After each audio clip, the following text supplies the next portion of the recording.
Assalamualaikum warahmatullahi wabarakatuh. Waalaikumsalam.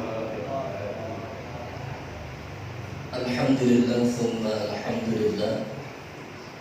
Wassalatu wassalamu ala Rasulillah Sayyidina Muhammad ibn Abdullah wa ala alihi wa sahbihi wa mawala.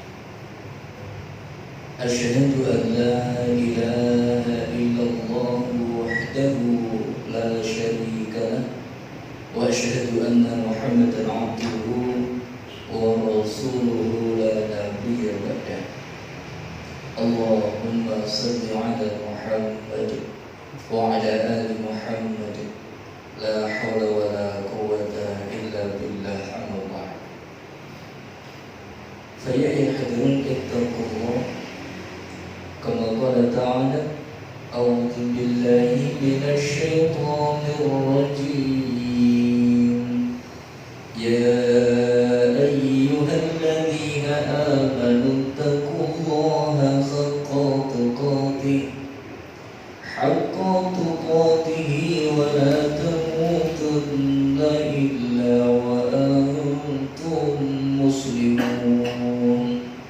Wa qala fi ayatin ukhra يا أيها الذين آمنوا اتقوا الله وقولوا قولا سديدا يصلح لكم أعمالكم ويغفر لكم ذنوبكم ومن يطع الله ورسوله فقد فاز فوزا عظيما. وقال النبي اتق الله حيثما كنت واتبع السيئات الحسنة تمحوها وخالق الناس بخلق حسن. اللهم لا سهل إلا ما جعلته سهلا وأنت تجعل الحزن إذا شئت سهلا. Hadirin sekalian, jamaah salat maghrib yang semoga semua yang dirahmati oleh Allah Subhanahu wa taala.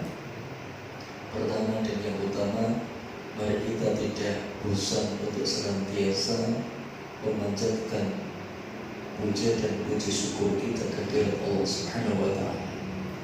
Sebagaimana kita juga tidak pernah bosan untuk menerima kenikmatan-kenikmatan yang telah Allah karuniakan kepada kita. Siapa yang ingin berhenti diberi kenikmatan, yang sudah bosan mendapatkan kenikmatan dari Allah, ya, ini hanya orang-orang yang tidak waras. Oleh karena itu, ketika kita telah terlanjur meregup setiap kenikmatan yang Allah karuniakan kepada kita, kewajiban kita sebagai seorang hamba adalah untuk bersyukur. Kenikmatan yang sedemikian banyak yang disebutkan oleh Allah tidak akan mungkin mampu kita menghitung kenikmatan-kenikmatan itu, maka kewajiban kita sebagai hamba yang itu merupakan perintah dari Allah agar kita mensyukuri nikmat itu. Allah berfirman yang sering kita sampaikan setiap dalam pertemuan, surah Ibrahim ayat yang ke-7, A'udzubillahi minasyaitonir rajim, la in syakartum la azidannakum wa la in kafartum inna 'adzabi lasyadid. Ayat ini sering saya gaungkan karena agar kita itu tidak menjadi manusia-manusia yang kufur, agar kita itu mencari golongan yang benar, karena disebutkan di dalam Al-Quran golongan orang yang bersyukur itu sedikit, dan semoga kita termasuk di dalamnya. Amin Allah. Barang siapa yang mensyukuri nikmatku, kata Allah, la azidannakum, sungguh akan aku tambah nikmat itu. Ini adalah balasan bagi orang yang bersyukur atas nikmat yang Allah karuniakan kepada hambanya tadi.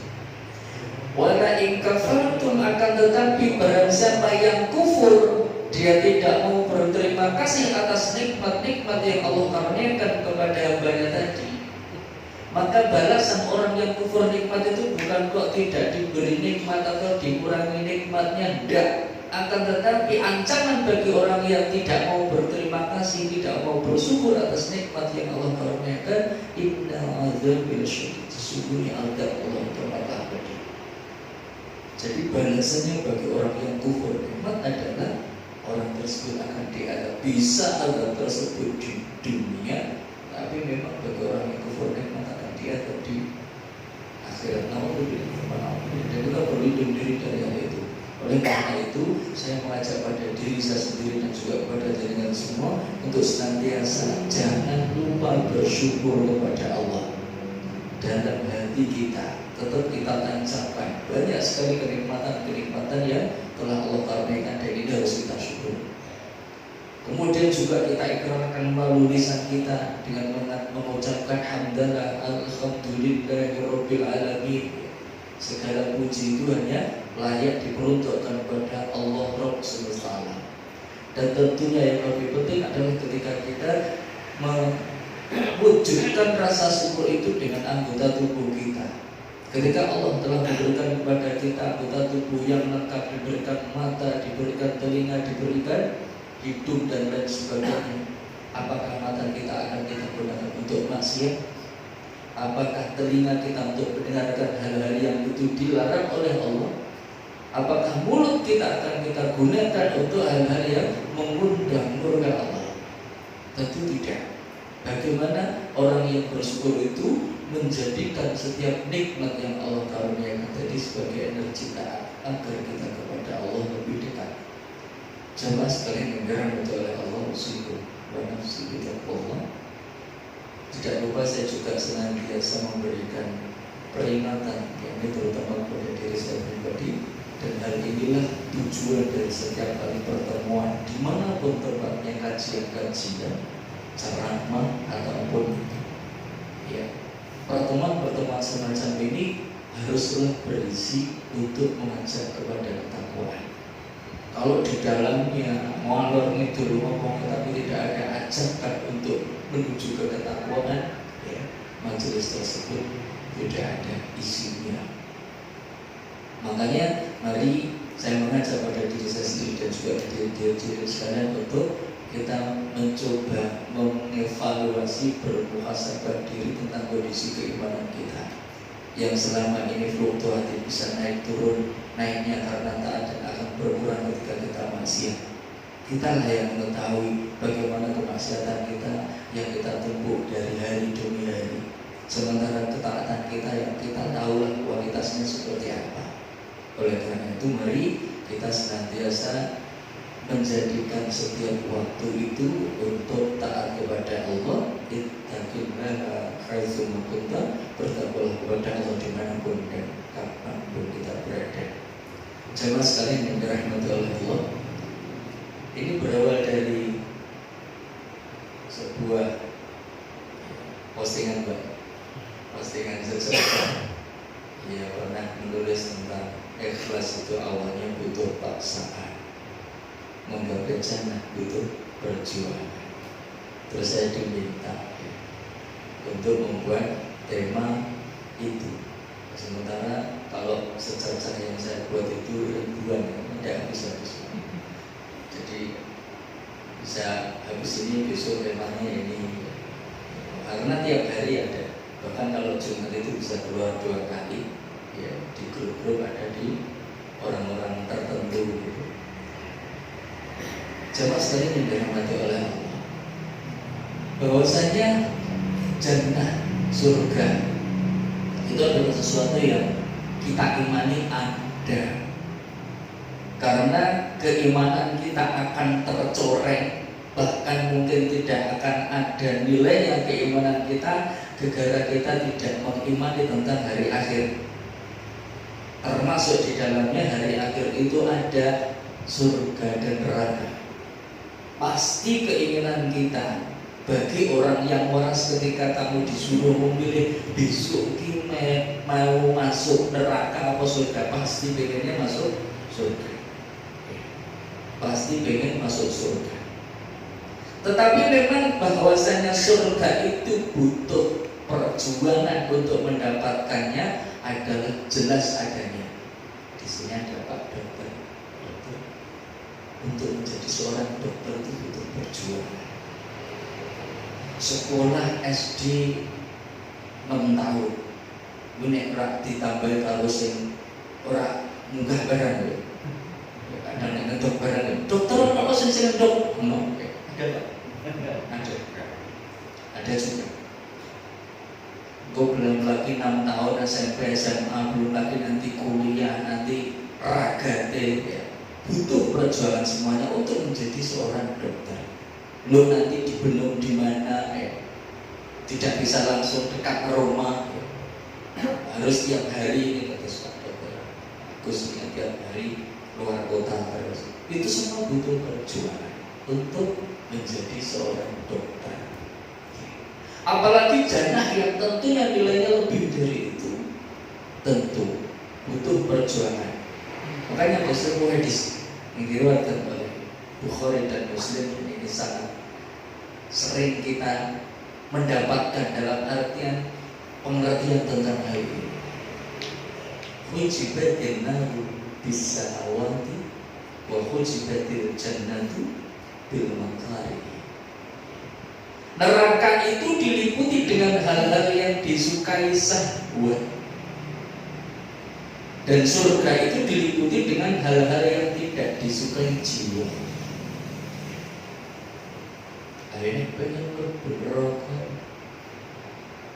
hal-hal yang sangat kita senang banget ya. Senang kalau senang kok.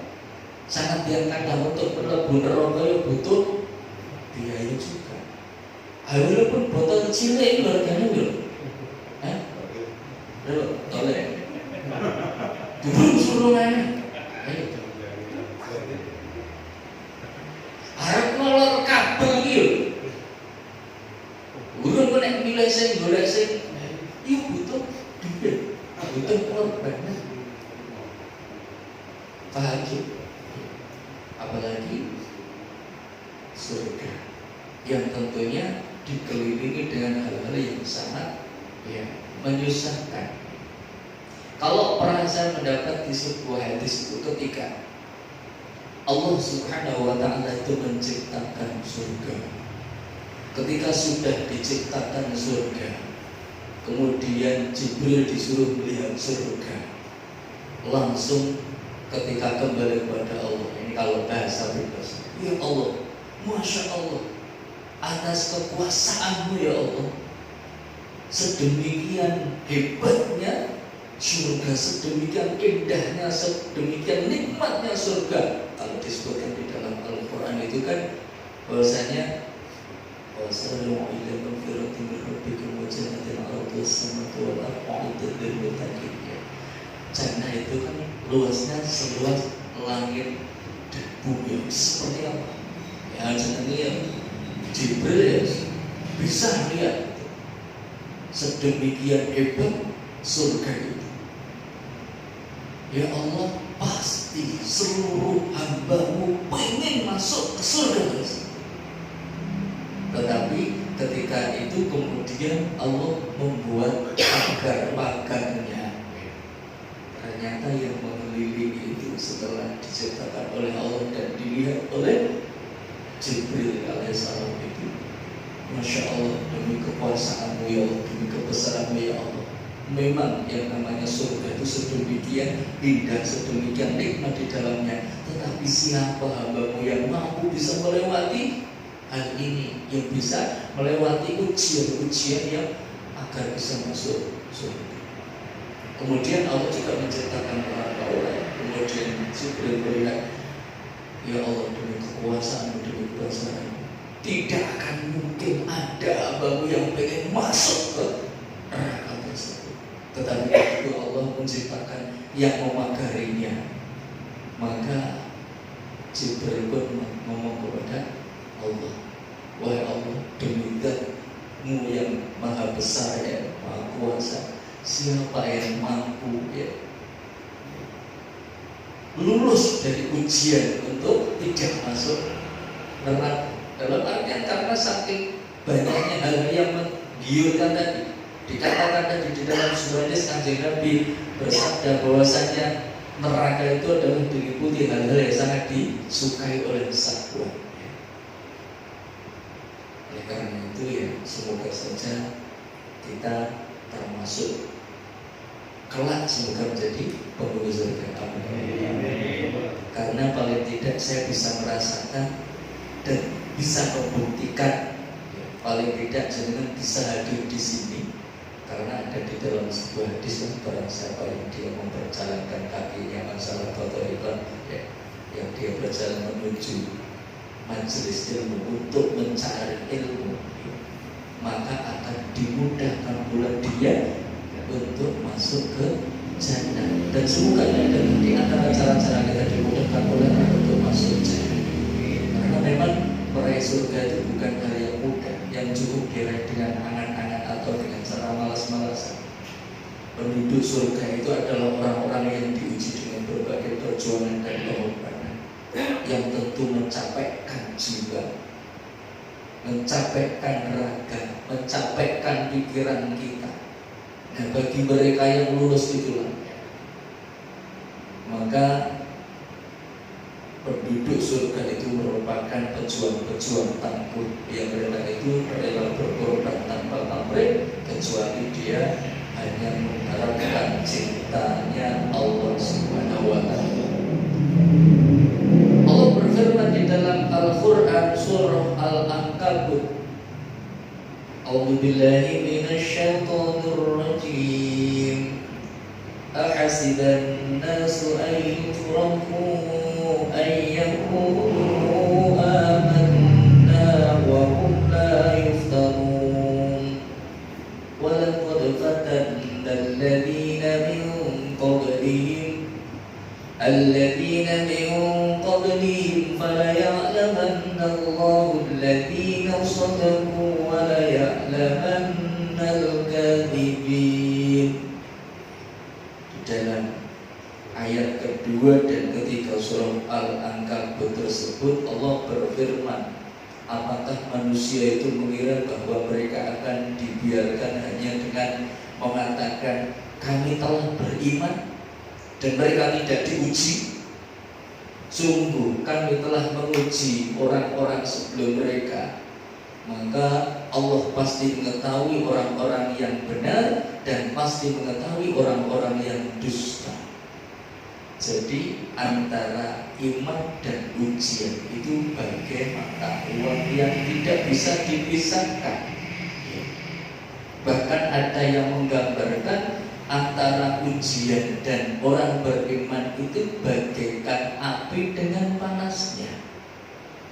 Ono kok api ning kok ora panas, kuwi jenenge gambar api. Nek jenengan bersani korek sing ono gambare api menyala bodoh kok ora panas, niku jenenge gambar api.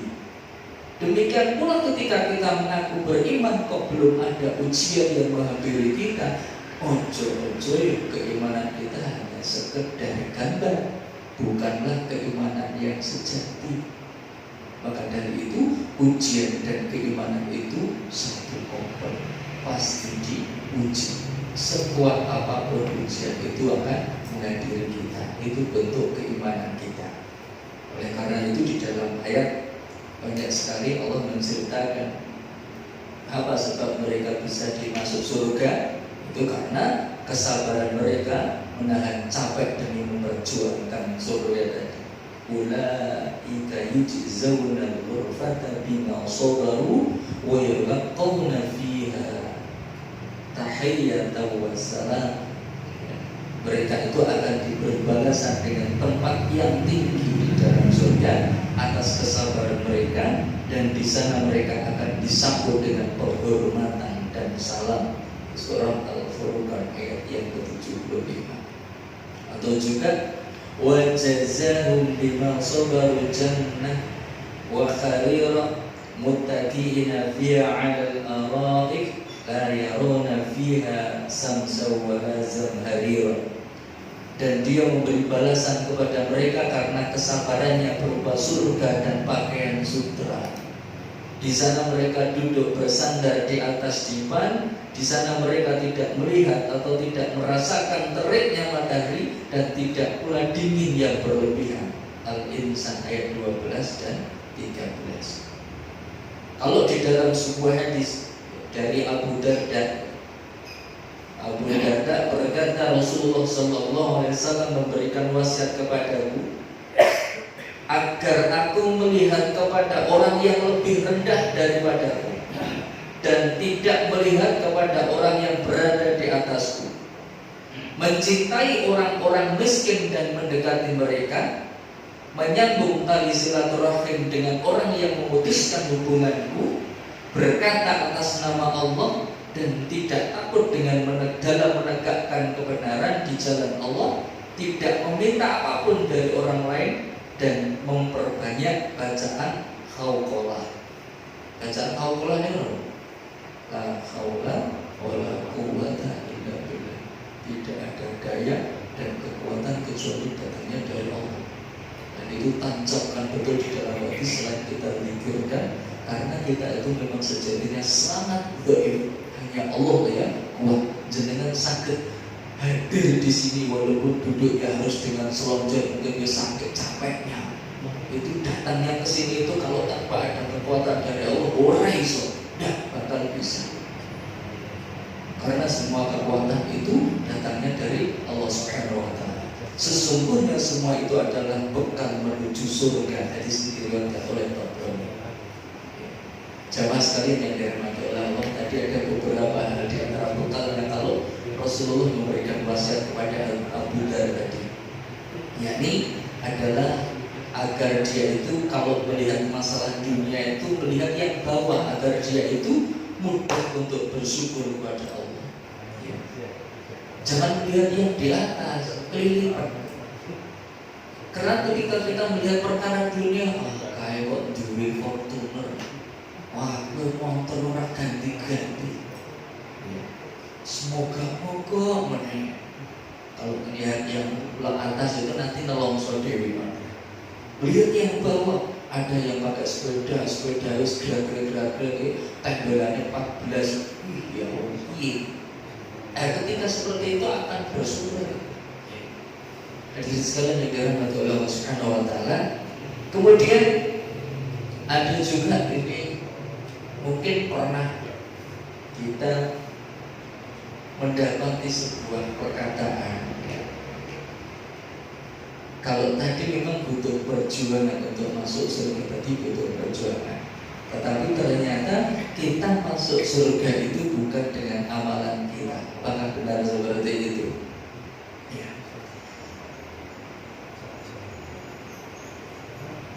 Anna Abu Hurairah qala sami'tu Rasulullah sallallahu alaihi wasallam yaqul lan yudkhila ahadan amaluhu al-jannah. Qalu wala anta ya Rasulullah? Qala lam wala ana illa ayataghammadani lahu bi fadli wa rahmati.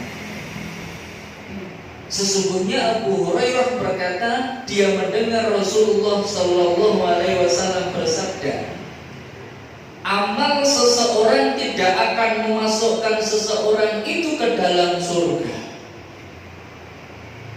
Ini kalimatnya jelas seperti itu. Amal seseorang itu tidak akan memasukkan orang tersebut ke dalam surga. Ketika itu Abu Hurairah juga bertanya kepada Kanjeng Nabi, wahai Rasulullah, apa juga termasuk jenengan? Apakah engkau juga tidak, wahai Rasulullah? Beliau pun menjawab, aku pun tidak. Itu semua hanyalah karena karunia dan rahmat Allah Subhanahu wa taala. Hadis ini diriwayatkan oleh Bukhari dan juga Muslim. Dan juga di dalam hadis yang lain yang disampaikan oleh Jabir, merupakan salah seorang sahabat Nabi Muhammad SAW, hanya rahmat Allah Subhanahu wa taala yang dapat memasukkan manusia itu ke surga. An Jabir qala sami'tu Nabiy sallallahu alaihi wasallam yaqulu la yudkhilu ahadan minkum amaluhu al-jannah wa la yujiruhu minan nar wa la ana illa bi rahmatin min Allah. Jabir berkata, aku mendengar Rasulullah sallallahu alaihi wasallam bersabda, tidak seorang pun dari kalian yang dimasukkan surga oleh amalnya dan tidak juga diselamatkan dari neraka karenanya. Tidak juga aku, kecuali karena rahmat dan juga ya, rahmat dari Allah Subhanahu wa taala. Hadis diriwayatkan oleh Muslim. Namun hadirin sekalian, kita bisa membaca di dalam sebuah ayat ya, surah Al-Hadid. Surah Al-Hadid ayat surah berapa ya?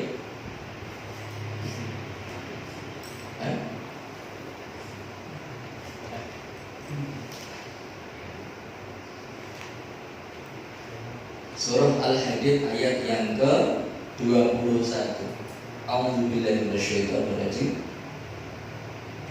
Sabiqu ila magfirati min rabbikum wa jannatin 'arduha ka'ardis samai wal ardh u'iddat lil ladzina amanu billahi wa rasulihi dzalika fadlullahi yu'tihi man yasha' wallahu dzul fadlil 'adzim. Di dalam ayat ini jelas Allah berfirman, berlomba-lombalah kamu kepada mendapatkan ampunan dari Rabb-mu dan surga yang lebarnya selebar langit dan bumi, yang disediakan bagi orang-orang yang beriman kepada Allah dan Rasul-Nya. Itulah karunia Allah diberikan kepada siapa yang dikehendakinya, dan Allah mempunyai karunia yang besar. Dalam ayat ini dinyatakan bahwa surga itu disediakan bagi orang yang beriman kepada Allah dan Rasul-Nya. Berarti ada amalan. Dia beriman kepada Allah dan Rasul-Nya. Begitu pula di dalam ayat Udkhulul jannah bima kuntum ta'malun. Masuklah kamu ke dalam surga itu disebabkan apa yang telah kamu kerjakan. Surah An-Nahl ayat 30. Jadi amalan-amalan itu yang menjadikan seseorang dimasukkan ke dalam jannah. Ini firman Allah dalam surah An-Nahl ayat yang ke-32. Atau juga ditambah lagi dalam surah Az-Zukhruf, ayat yang ke-72. A'udzubillahi minasyaitonir rajim.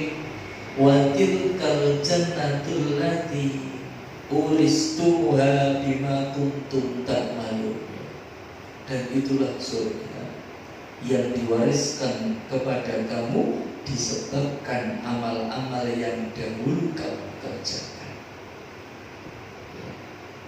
Kalau kita melihat hadis yang di atas tadi, kemudian ada beberapa ayat yang saya bacakan tadi, seakan-akan ayat dan hadis tersebut bertentangan. Ayat menyatakan kita masuk surga karena amalan dan keimanan kita, sedangkan hadis tadi menyatakan faktor terbesar masuknya surga seseorang itu, manusia masuk surga itu karena karunia Allah. Seolah-olah bertentangan. Bahkan ada yang sampai menafsiri sendiri, gara-gara kuing mlebu surga yang bergolongan karunia Allah, karena rahmatnya Allah, bukan karena amalan kita. Terus rasa ngamal, rasa lakoni amalan ini orang usah. Itu juga salah. Ada beberapa penjelasan para ulama mengenai hal ini. Yang dimaksud seseorang tidak masuk surga dengan amalnya adalah peniadaan masuk surga karena amalan. Memang seperti itu. Nah, amalan itu sendiri tidak bisa memasukkan orang ke dalam surga. Amalan itu sendiri memang tidak bisa memasukkan ke dalam surga kalau bukan karena karunia dan rahmat Allah, tentu tidak akan bisa memasukinya. Bahkan adanya amalan juga karena sebab rahmatnya Allah bagi hambanya. Misalnya, ketika Allah memberikan rahmat, maka ya orang tersebut bisa melakukan. Bahkan mungkin jenengan pernah mendengar sebuah hadis ketika yang isinya seperti ini, di antara fadilah-fadilah majelis ya, majelis kan ada fadilah-fadilahnya. Ada sebuah majelis itu ketika seseorang bermajelis semacam ini di dalam yang dibacakan ayat-ayat Allah ya, untuk dibaca ditadabburi, ada amar ma'ruf nahi munkar di situ, maka Kanjeng Nabi mengatakan yang isinya Allah akan menurunkan rahmatnya, Allah akan menurunkan sakinah ke majelis tersebut, akan melingkupi rahmatnya ke majelis tersebut. Jadi berarti Allah menurunkan atau memberikan rahmat pada orang-orang yang bermajelis tersebut. Dan itu karena kita berada di dalam sebuah majelis tersebut, itu kan sebuah amalan, dan itulah yang menghadirkan rahmatnya Allah. Amalan hanyalah sebab tingginya derajat seseorang di surga, namun bukan sebab seseorang masuk ke dalam surga. Amalan yang dilakukan hamba sama sekali tidak bisa mengganti surga yang Allah beri. Amalan kita itu seperti apa kalau untuk membeli jannah? Kita juga tahu bagaimana kualitas sholat kita, yang dikatakan ketika inna a'toinaka kautsar fasholli rabbika wanhar. Tadi kita telah diberikan nikmat yang banyak. Sesungguhnya Allah telah memberikan kenikmatan yang banyak kepada kita. Fasholli rabbika, maka sholatlah dengan karena Rabbmu. Tetapi apa kenyataannya? Saya juga pernah menulis di dalam secercah itu. Kadang kita itu cuma 2 rakaat sholat, tetapi itu di dalam sholat tersebut itu serinya oke, pikiran gitu. Allahu Akbar, pasienku ki mau, bujuku ki mau nampak goro-goro, anakku ini dulu bayar SPP. Itu dalam satu sholat. Engkau aku baru sholat ini, engkau harus berdoa. Berikut dalam sholat. Mulutnya juga mendumel, dalam artian juga membaca. Pas imamnya Allah dolim, aminnya yang benar. Kualitas sholat kita seperti itu. Jadi amalan yang dilakukan seorang hamba itu sama sekali tidak bisa mengganti surga yang Allah beri. Itulah yang dimaksud seseorang itu tidak memasuki surga dengan amalannya. Makanya ia tidak bisa ganti surga dengan amalannya. Sedang yang memasukkan seseorang ke dalam surga hanyalah rahmat dan karunia Allah. Tapi ya tadi, bahwasanya rahmat Allah itu turun kepada orang-orang yang melakukan amal kebajikan, amal-amal soleh, amal kebaikan, amal-amal ibadah. Sementara Imam Nawawi rahimahullah, beliau memberikan keterangan yang sangat bagus. Ayat-ayat Al-Quran yang ada menunjukkan bahwa amalan bisa memasukkan orang di dalam surga. Maka ini tidak bertentangan dengan hadis-hadis yang ada. Bahkan makna ayat itu adalah masuk surga itu disebabkan karena amalan.